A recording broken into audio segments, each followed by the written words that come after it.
कविता का इतिहास प्रथम पढ़ रहे हैं। और इसमें जो टॉपिक है वो क्या है? आदिकाल।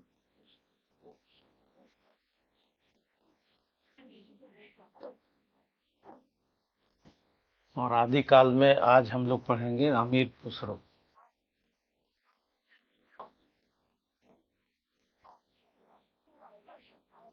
लौकिक काव्य।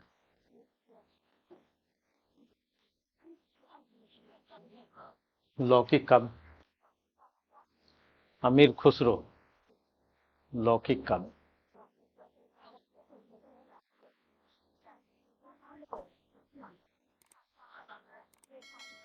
आदिकाल में तीन भाग आपने पहले से देखा था।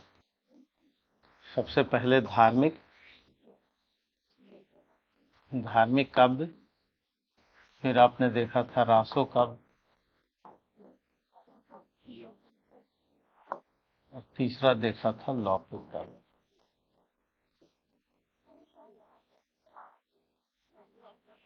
तीन तरह की कविताएं थी। रासो काव्य और लौकिक, ये तो याद है। लौकिक मतलब लोक विषय, लोक मतलब जन विषय। लौकिक का मतलब क्या है? जनता का विषय, आम जनता का जो विषय उठा करके लिख रहे थे। और रासो काव्य में दो विषय थे, वीरता और श्रृंगार। वीरता युद्ध और श्रृंगार, ये दो विषय थे। और धार्मिक में दो विषय थे, बौद्ध और दूसरा जैन। बौद्ध में दो विषय थे, सिद्ध नाथ, सिद्ध और नाथ। और लौकिक में दो विषय थे, दो लोग थे, एक अमीर खुसरो और विद्यापति। हम लोग विद्यापति पढ़ चुके थे, अमीर खुसरो पढ़ेंगे। और अमीर खुसरो से अब तक क्या सवाल पूछे गए इसको जानेंगे। रासो काव्य पढ़ चुके हैं, धार्मिक काव्य पढ़ चुके हैं, तो अमीर खुसरो को आज।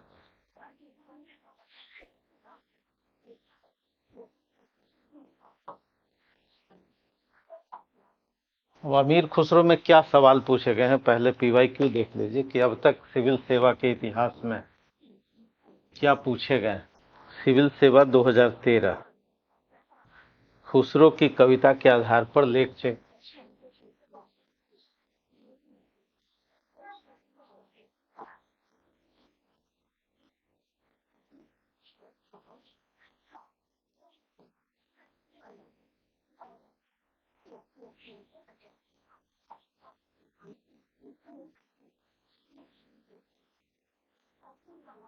खुसरो की कविता के आधार पर लोक चेतना। एक वर्ष पूछा गया खुसरो की कविता की विशेषताएं।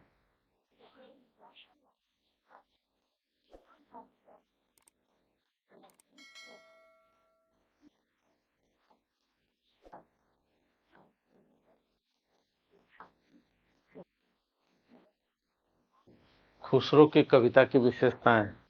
और अमीर खुसरो में जो प्रीवियस ईयर क्वेश्चन है, इससे तो यही सवाल पूछा गया, कितना आसान है हिंदी साहित्य। बताइए, पहले तो क्वेश्चन आउट है कि खुसरो की कविता में लोक चेतना, खुसरो की कविता की विशेषताएं, और यूपीएससी का पूरा 20 साल समाप्त, यही पूछे गए। ठीक, कितना आसान।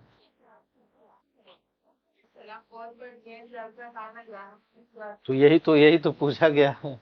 बताइए और क्या पूछा गया। अमीर खुसरो की कविता के आधार पर लोक चेतना, खुसरो की कविता की विशेषताएं, तो वेल नोन है कि यही पूछा गया। तो जरा देखते हैं कि इसमें लिखना क्या है और कैसे लिखते हैं।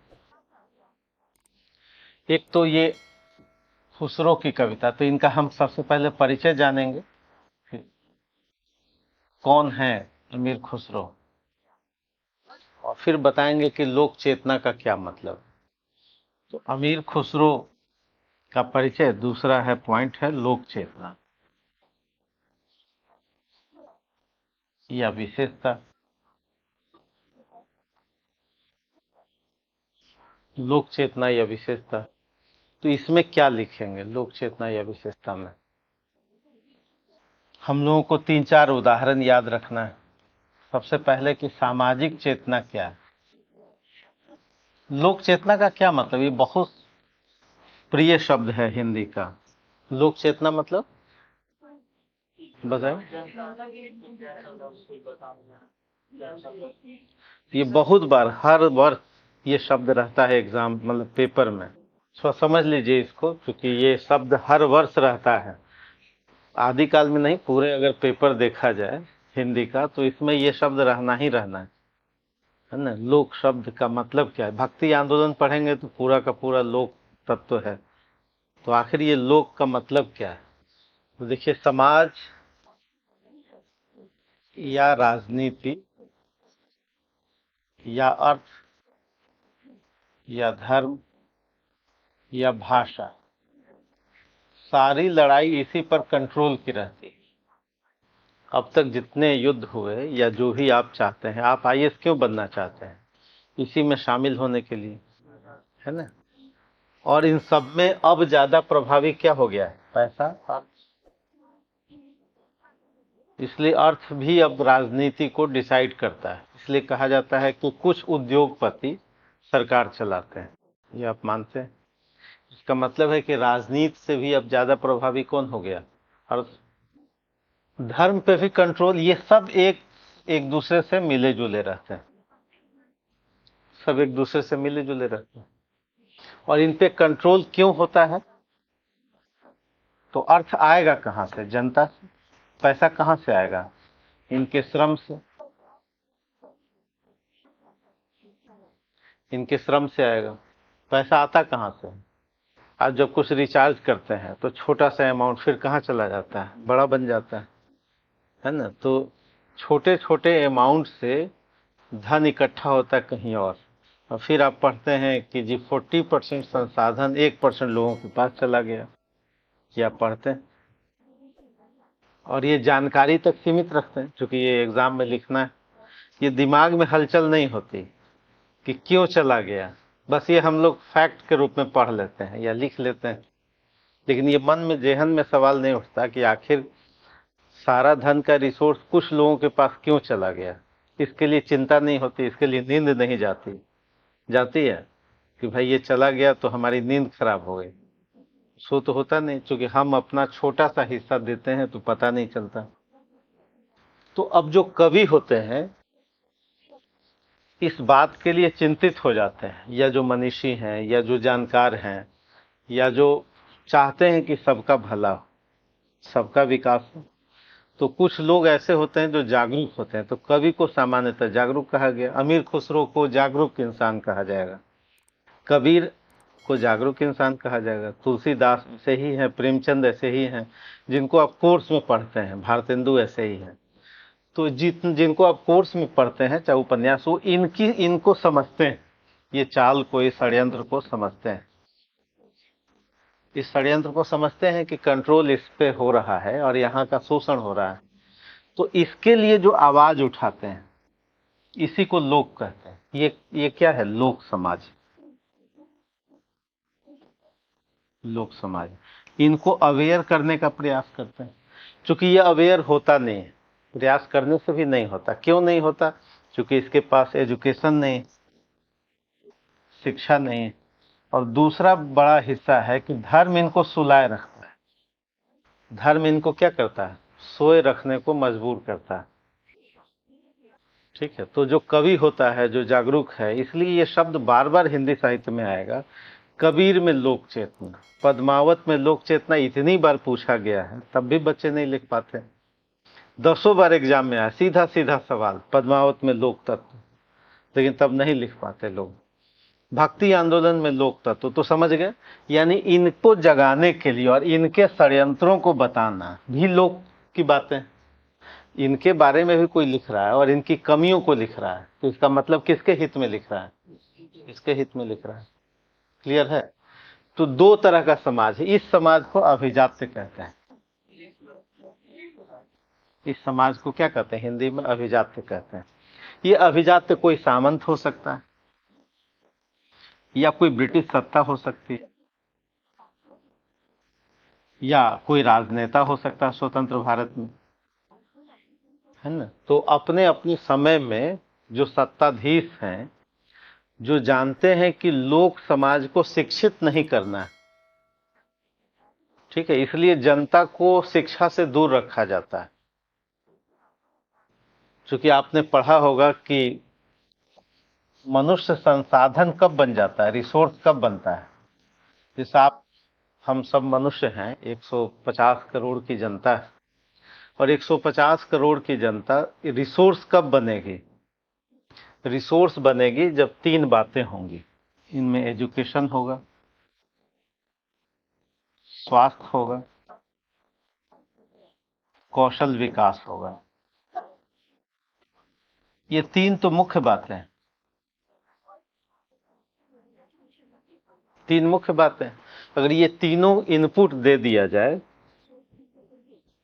ये तीनों इनपुट दे दिया जाए, तब वो व्यक्ति भीड़ न हो करके क्या हो जाएगा, रिसोर्स बन जाएगा। इसलिए आपके पिताजी आपको रिसोर्स बनाना चाहते हैं। अगर आप घर में 2 3 4 जितने भाई बहन हैं, सबको वो चीज देना चाहते हैं। पहला क्या देना चाहते हैं? एजुकेशन देना चाहते हैं। दूसरा, आपको चाहते हैं कि वो हेल्दी रहे, क्योंकि हेल्दी रहेगा तभी तो कुछ काम करेगा। और तीसरा है कि आपको कुछ बीटेक कराएंगे, मेडिकल कराएंगे, बीए कराएंगे, है ना।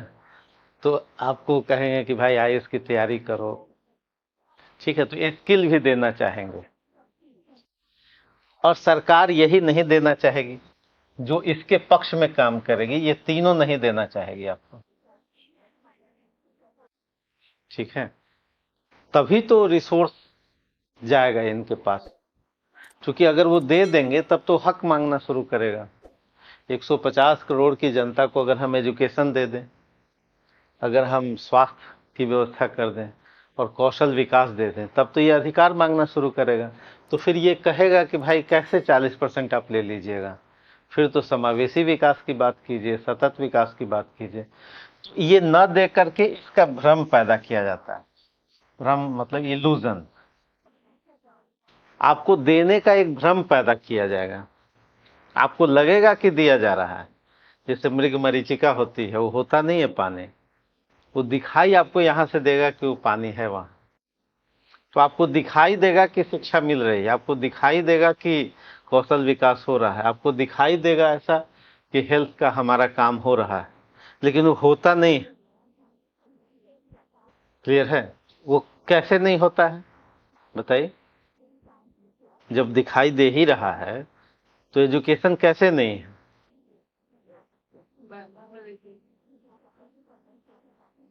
जब हमको दिखाई दे रहा है कि इतने स्कूल खुले, इतने कॉलेज खुले, आपको दिखाई दे रहा है इतने कॉलेज तो खुल गए, इतने स्कूल तो खुले हुए हैं, तो फिर एजुकेशन मिला क्यों नहीं? तो समझ में आ रहा है कि भाई ये दिखेगा नहीं, लेकिन हाँ, लेकिन होता नहीं है। क्योंकि अगर एक्चुअल एजुकेशन देने लगे तो फिर व्यक्ति अवेयर हो जाए। नहीं, मान लिया किसी को आईटीआई इलेक्ट्रीशियन का अच्छा जानकार आप बना दीजिए, तो वो तो नौकरी करेगा ही नहीं, वो तो सेल्फ बिजनेस करेगा। करेगा या नहीं? मान लिया आपको इतिहास अच्छे से पढ़ा दिया जाए, तो इतिहास की कोचिंग करेंगे।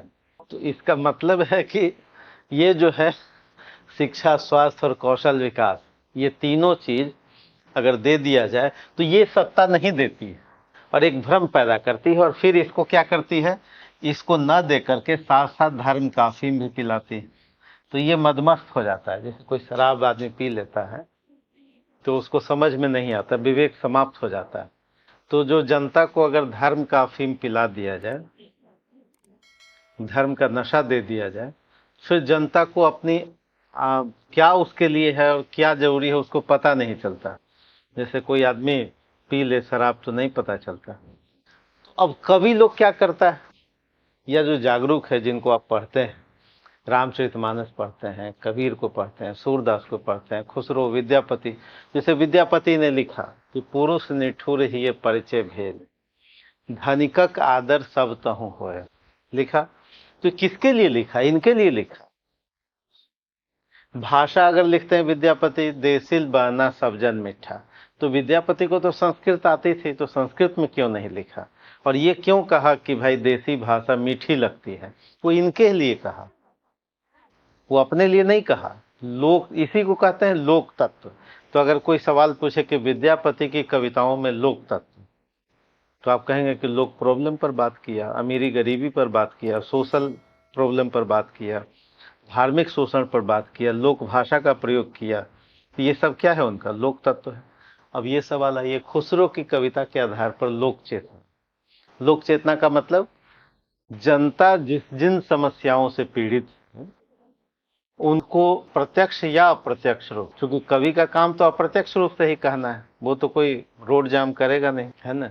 और जनता को कैसे अवेयर किया जाए, इसके लिए उस तरह के प्रॉब्लम को लेते हैं लोग, और उनके टारगेट पर क्या होता है, इस पे कंट्रोल करने वाले लोग। और ये जो कंट्रोल करते हैं वो धर्म का जब नशा दे देते हैं, तो जनता जिनके लिए आप काम कर रहे हैं उन्हीं को नहीं समझ में आता कि मेरे लिए कबीर कुछ बात कह रहे हैं, है ना। तो जनता क्या किस में रहती है, इसलिए कबीर बहुत चिंता में आ जाते हैं। वो कहते हैं कि सुखिया सब संसार है, खावे अरु सोवे, दुखिया दास कबीर है, जागे अरु रोवे, है ना। ये सवाल पूछा भी क्या है कि लोग सुखी हैं, खाते सोते हैं, ये जनता क्या रहती है? 150 करोड़ की जनता खाती पीती सोती है और धर्म के नशे में रहती, मदमस्त रहती है। आप जगाएंगे भी तो नहीं जगेगी, दूसरा आप ही को बुरा भला कहेगी और फिर आपको देवता बना लेगी। कबीर को लोग पूजने वाले, राम को पूजने वाले, तुलसी को पूजने वाले बहुत लोग हैं, लेकिन उनके विचारों को समझने वाले बहुत कम लोग। तो अब समझ में आ गया, जहां भी हिंदी में लोक शब्द आए इसका मतलब क्या है, वो सोशल प्रॉब्लम पर बात कुछ होगी, इकोनॉमिकल प्रॉब्लम पर बात होगी, रिलीजियस प्रॉब्लम पर बात होगी और लोक भाषा पर बात होगी।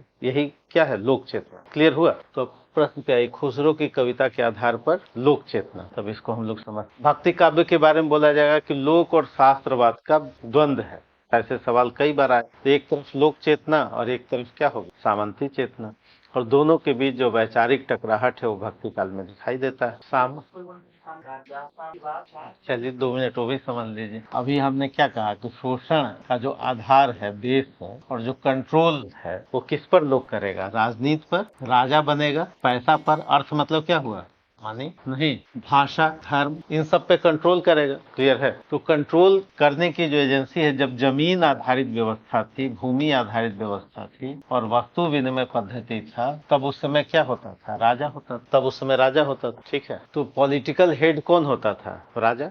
जैसे मान लिया कि आप अकबर को, अशोक को, सब लोगों को जानते ही नहीं, अभी आप पृथ्वीराज रासो, पृथ्वीराज चौहान को पढ़े, औरंगजेब को पढ़े, दिल्ली सल्तनत को पढ़ेंगे, ये सब किस आधार पर है, जमीन भूमि आधारित व्यवस्था। उस समय कोई मनी है नहीं, मुद्रा है नहीं, किस पे कंट्रोल करना है, पैसा टैक्स कहाँ से आएगा, जमीन से आएगा। तो जमीन पे जो कंट्रोल किया तब वो क्या हुआ, राजा। क्लियर है? लेकिन धीरे धीरे 19वीं सदी से इसको सामंत भी कहा गया। ये क्या है, सामंत है। अब सामंत को कैसे आप दे दीजिएगा, शोषण कैसे कीजिएगा, सामंत कैसे शोषण करेगा। तो ये शोषण करने का कई आधार है। जैसे मान लिया कि उसको शोषण करना है कि जमीन का जो पूरा टैक्स है 50%, 80% हमारे पास चला है, यही उसको चाहिए। दूसरा शोषण का आधार है कि जनता जो है हमारी बात माने, हम किसी से युद्ध लड़ें तो हमारा फॉलो करे, हमारा साथ है। तो ये कैसे, जनता कैसे करेगी, जनता तो विद्रोह कर देगी। भाई आप जब ज्यादा शोषण कीजिएगा, अपने हित में काम कीजिएगा, जनता विद्रोह करेगी कि नहीं करेगी। शोषण का सबसे अच्छा तरीका होता है कि जिसका हम शोषण करें उसी को मजा आए शोषित होने में। जैसे हम आपका शोषण करें और आपको आनंद आए, ठीक है, तो ये सबसे बेस्ट तरीका होता है। ठीक है, अगर आपको अवेयर आप हो जाएंगे तो आप कितना दिन शोषित होंगे नहीं।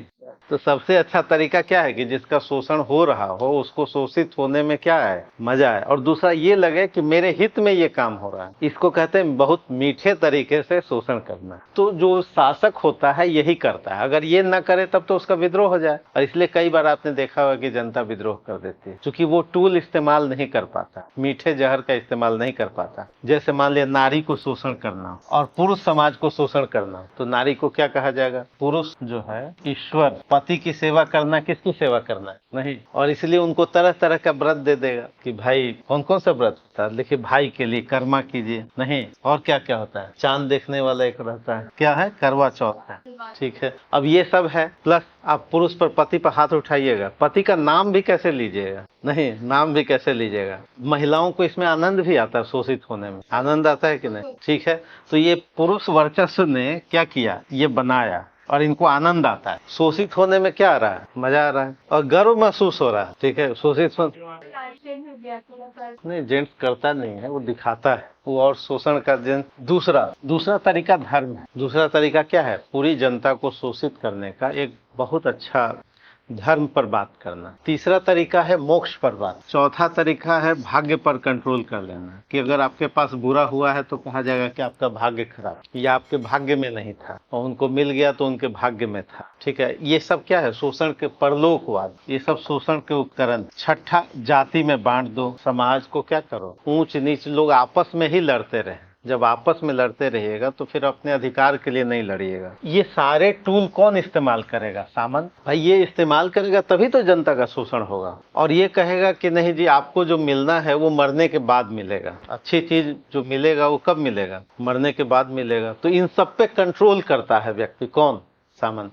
जब अंग्रेज आएंगे तब उनको भी कुछ नया टूल विकसित करना पड़ेगा। जब अब पैसे की व्यवस्था आ गई 19वीं सदी, तो जब अंग्रेजों को यहाँ शोषित करना और भारतीय ही उनको सपोर्ट करते, कौन सपोर्ट करेंगे। आप जब शोषण कीजिएगा तो हम आपके में से किसी को तो सपोर्ट करना पड़ेगा, तो जनता सपोर्ट करेगी। तो अंग्रेजों ने भी कुछ टूल विकसित किए, जैसे व्हाइट मैन्स बर्डन थ्योरी। उन्होंने क्या कहा कि हम गोरे लोग हैं और आप लोग अभी थोड़ा पीछे, और मेरी ड्यूटी बनती है कि आप लोगों को हम क्या करें, सभ्य बनाए। ठीक है, तो अंग्रेजों ने भी कुछ टूल विकसित किए, जिसमें उन्होंने पत्रकारिता विकसित की। पत्रकारिता भी एक टूल था, यानी उन्होंने पूंजी आधारित व्यवस्था शोषण का शुरू किया, जिसको क्या कहते हैं, पूंजीवाद कहते हैं। आप यही सवाल कर रहे थे। तो जमीन आधारित शोषण की व्यवस्था में कुछ टूल होंगे, ये तो सीधा सीधा एक लाइन का है। लेकिन जमीन आधारित व्यवस्था में जब लोग संगठित हैं ग्रामीण क्षेत्रों में, तो उनका हम शोषण कैसे करें, तो कुछ हो सकता है कि हम कुछ मोक्ष का टूल विकसित करें, हो सकता है कि हम कुछ भाग्यवाद का विकसित करें, और ये कहें, धर्म ये कहे कि राजा तो ईश्वर का प्रतिनिधि, ईश्वर ने इनको भेजा है। राजा को किसने भेजा है, जब ईश्वर ने भेजा है तो आप राजा का विरोध कैसे कीजिएगा, ईश्वर का अपमान हो जाएगा। ये कौन कहेगा, धर्म कहे। तो धर्म और राजनीति का सांठगांठ हो जाएगा, और फिर जनता का शोषण। अगर तीनों का सांठगांठ ज्यादा हो जाए, जो महाभोज उपन्यास में आप पढ़ेंगे कि पॉलिटिकल हेड हैं दास साहब, पत्रकारिता के हेड हैं दत्ता साहब, नहीं, और फिर उसका ब्यूरोक्रेसी के हेड हैं डीआईजी, आईजी में प्रमुख। अगर उसमें जुडिशरी भी शामिल हो जाए तो बीसू को तो कोई अधिकार ही न मिले, यदि आपने महाभोज पढ़ा होगा। ठीक है, तो बीसू जो आम जनता है उसको तो कभी राइट होगा नहीं। और ऊपर से क्या है कि दास साहब आके कहते भी हैं भाई उसकी मौत हो गई है, नहीं, बीसू को मार दिया गया है।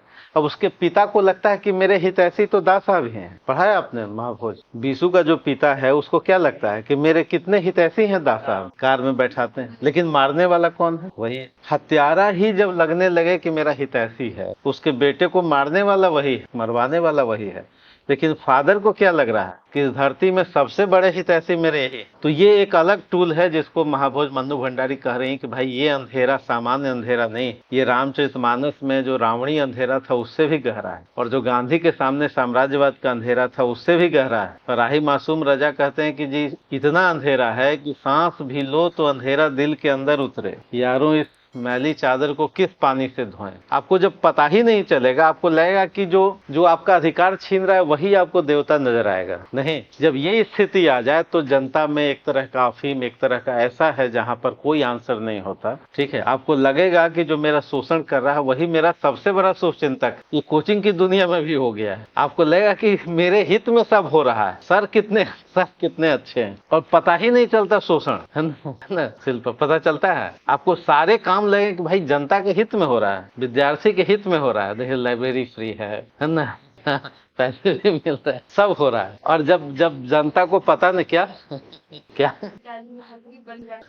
तो कहने का मतलब है कि शोषित होने वाले को आनंद आने लगे। तो जब आनंद आने लगे तो इससे बढ़िया शोषण का तरीका नहीं होता। ये टूल लोग विकसित करता है, सामंतों ने भी किया। जब राजा हर्षवर्धन के बाद जब सामंती प्रक्रिया विकसित हुई, और जब अंग्रेज आए तो पूंजीवादी प्रक्रिया विकसित हो गई 19वीं सदी से, है ना। अब पूंजीवाद का वृद्धतम दौर है, मतलब पूंजीवाद भी तो बूढ़ा होगा ना, जैसे सामंतवाद बूढ़ा हुआ 1857 में। हम कहते हैं कि जी 1857 सामंतवाद की हार है और पूंजीवाद की विजय। ये कुंवर सिंह सामंती प्रतीक सिंबल, उनकी हार होनी ही थी, और पूंजीवाद की तकनीक को, टेक्नोलॉजी को विकसित होना ही था, आगे बढ़ना ही था। लेकिन अब देखिए 18वीं 19वीं सदी से लेकर के अब 21वीं सदी आया, तब पूंजीवाद का कहा जा रहा है कि ये वृद्ध अवस्था है, मतलब अभी और जिएगा लेकिन अब कैसा है, अब उत्तर आधुनिक दौर आ गया, अब और ज्यादा कॉम्प्लेक्स स्थितियां आ गई, अब और जनता शोषित होगी और जनता का धन और जाएगा इनके पास, टॉप लेवल के पास, जो धीरे धीरे जा ही रहा है। तब आप कहते हैं कि अच्छा रिपोर्ट आई है कि 40% संसाधन, ये अंग्रेजों के समय नहीं था इतना। हाँ, लेकिन पूंजीवाद अपने प्रौढ़तम स्थिति में मैच्योर हो रहा है, वृद्ध हो रहा है। अब जनता और गरीब होगी और धन का संकेंद्रण और ऊपर जाएगा। अंग्रेजों के समय भी इतनी लूट नहीं, इतना पिछड़ा। अब जब गोदान लिखा जा रहा है तो 1936 में अमीरी गरीबी के बीच इतना अंतर नहीं, अब ज्यादा अंतर है। पर अंतर क्यों है? इसलिए अंतर है कि एजुकेशन सिस्टम को गायब कर दिया गया। ये भ्रम पैदा किया गया कि हम एजुकेशन दे रहे हैं, लेकिन वास्तविक एजुकेशन जनता के बीच क्या हो गया। इसलिए अब सवाल आता है कि जनता एक भीड़ हो गई, नहीं मॉब नहीं हो गई, मॉब लिंचिंग हो जाता है। तो जनता अब क्या हो गई, भीड़ हो गई। भीड़ का कोई चेहरा नहीं है, भीड़ का कोई दर्शन नहीं है, भीड़ का कोई विचार नहीं है। इसका कारण क्या है कि अब एक ऐसी स्थिति आती जा रही है कि जब वास्तविक एजुकेशन आपको नहीं मिलेगा और हेल्थ स्ट्रक्चर वैसे ही महंगा होता जाएगा, एक तरह की अराजकता होगी। और इस अराजकता में धर्म क्या करेगा, और ज्यादा अफीम के रूप में काम करेगा। तो अब तो समझ गए होंगे, ठीक है। अब नई टेक्नोलॉजी फिर आएगी, हम लोग नहीं रहेंगे तो नए उपादान विकसित होंगे। जब पूंजीवाद का अपना संकट, जिसमें पर्यावरण संकट होगा, तो फिर कोलैप्स होगा, फिर चीजें नई, आज से 100 साल के बाद कुछ नई पद्धति आएगी, जिसमें फिर से एक नए विचार होंगे, एक उथल पुथल होगा वैचारिक स्तर पर, भाषाई स्तर पर, और एक नया समाज बनेगा। लेकिन उसमें क्या लगेगा, अभी समय लगेगा, ठीक है। क्योंकि 200, 300, 400 साल तो एक पद्धति चलेगी ही, ठीक है। जरा अब आइए अमीर खुसरो पर। इसमें कोई सवाल था आपके पास? अमीर खुसरो लोग थे, अमीर खुसरो की लोग। अमीर खुसरो का समय है 1255 से 1355। अमीर खुसरो